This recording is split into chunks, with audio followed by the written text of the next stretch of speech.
एक सिद्धता का भाव अपने भीतर प्रकट करो, जैसे देवराज नाम का ब्राह्मण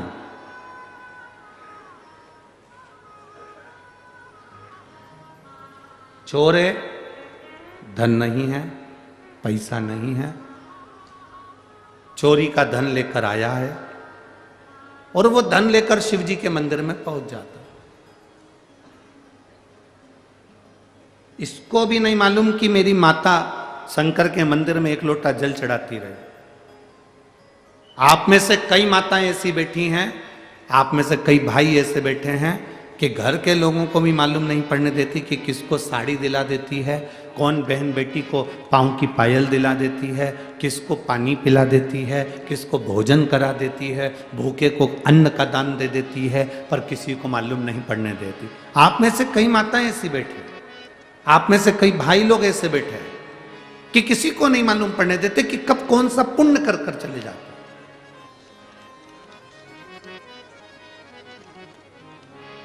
अपने हाथों से अपन सत्कर्म करते चले। कौन देख रहा है हमें उससे मतलब नहीं, कौन हमको देखा उससे मतलब नहीं, कौन ने हमको पूछा उससे हमें मतलब नहीं, कौन हमको चाहा उससे हमें मतलब नहीं। हमें तो ये मतलब होना चाहिए कि हमें किसी भूखे को भोजन करा दिया, प्यासे को पानी पिला दिया। मूल वही है। देवराज को नहीं मालूम था कि मेरी माता शिव जी को एक लोटा जल चढ़ाती है। शायद आप लोगों को भी नहीं मालूम होगा कि शंकर जी पर एक लोटा जल चढ़ाने का फल क्या है। लोग कहते हैं 16 श्राद्ध में, श्राद्ध पक्ष में हम गया जी जाते हैं और भगवान शंकर, हम गया जी में जाकर तर्पण करते हैं, हम गया जी में जाकर पिंडदान करते हैं, हम नासिक में जाकर तिलांजलि देते हैं, तर्पण करते हैं, पिंड देते हैं, हम सरयू जी के तट पर जाकर माता सरयू को पिंड देते हैं, तर्पण करते हैं, हम गंगा जी पर जाकर जल छोड़ते हैं, तर्पण करते हैं, पिंड देते हैं। शिव महापुराण की कथा विद्धेश्वर संहिता के अंतर्गत लिखा गया, जब हम एक लोटा जल भगवान देवाधिदेव महादेव को समर्पित करते हैं तो आपने 16 श्राद्ध में अपने पूर्वजों को जल दिया कि नहीं दिया, आपने अपने पितरों को जल दिया कि नहीं दिया, आपने अपने पूर्वजों को पिंडदान किया कि नहीं किया, आपने अपने पूर्वजों को, अपने पितरों को कुछ दिया कि नहीं दिया। 16 श्राद्ध में, श्राद्ध पक्ष में किसी के मरने के बाद, किसी के जाने के बाद तुमने किसी भूखे को भोजन कराया कि नहीं कराया, पता नहीं। पर इतना शिव महापुराण की कथा कहती है, जब हम एक लोटा जल अपने घर से पानी का भर कर जाते हैं, शंकर जी को समर्पित करते हैं, शिवलिंग पर एक लोटा जल जब हम चढ़ाते हैं, उस समय पर हम अपने पूर्वजों को, अपने पितरों को जल प्रदान कर देते हैं। क्योंकि शंकर पर चढ़े हुए जल का एक अंश हमारे पितरों को, हमारे पूर्वजों को भी मिलता है, जिससे हमारे पितर हमें आशीर्वाद देते हैं और हमारी जिंदगी की एक राह अपने आप प्रशस्त होती है, एक राह प्रशस्त हो जाती है।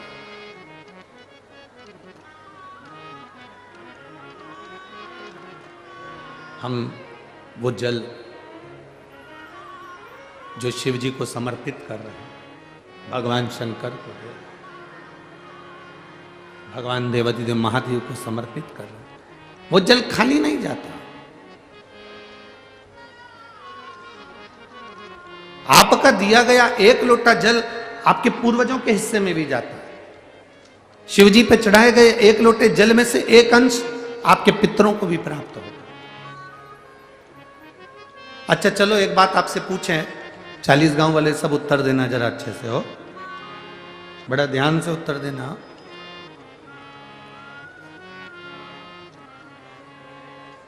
बहुत सावधानी से।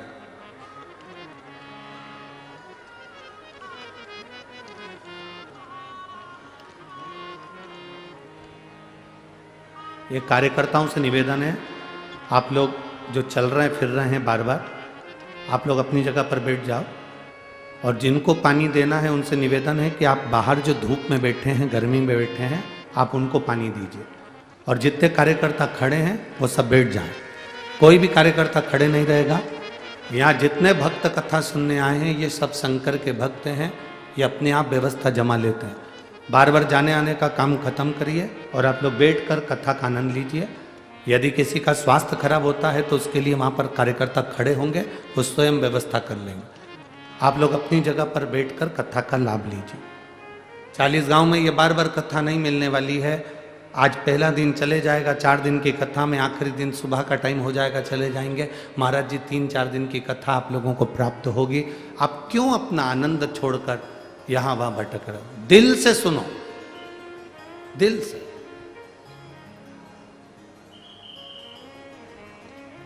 और हम आपसे भी कहते हैं, आपको कार्यकर्ता की जरूरत है कि महादेव की जरूरत है? जम के तो बोलो जरा, बस। तो फिर बड़े प्रेम से आनंद से बैठकर कथा सुनो। एक प्रश्न आपके भीतर, शिव महापुराण की कथा कहती है, विदेश्वर संहिता कहती है कि 1 लोटा जल जब हम महादेव को चढ़ाते हैं, शिव जी को समर्पित करते हैं, तो उसमें से 1 अंश पितरों के पास चले गया, 1 अंश पूर्वजों के पास चले गया, 1 अंश वास्तुशास्त्र के वास्तु के देवता के पास चले गया, 1 अंश नारायण के पास चले गया, 1 अंश ब्रह्मा जी के पास चले गया, 1 अंश इंद्र के पास चले गया।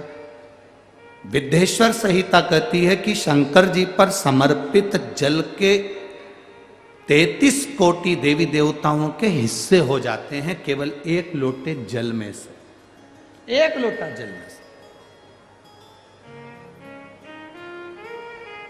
33 कोटि देवताओं के हिस्से हो जाते हैं 1 लोटा जल में से।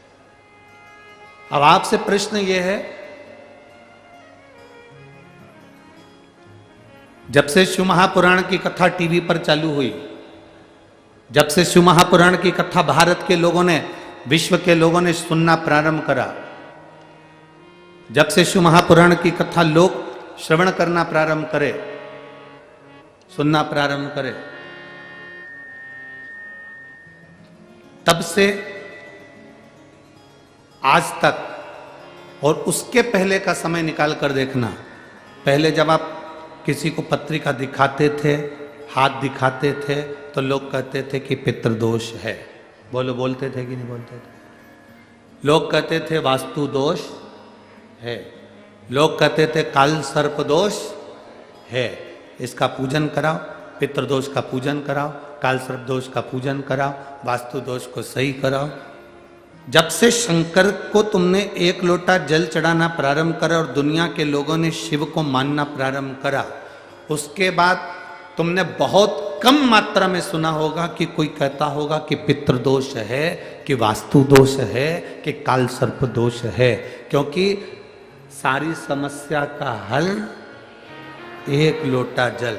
जब हम शिव जी को जल चढ़ाते हैं तो हमारा पितृदोष, हमारा वास्तु दोष, हमारा काल सर्प दोष, ये सब अपने आप धीरे धीरे धीरे धीरे समाप्त हो जाता है, अपने आप।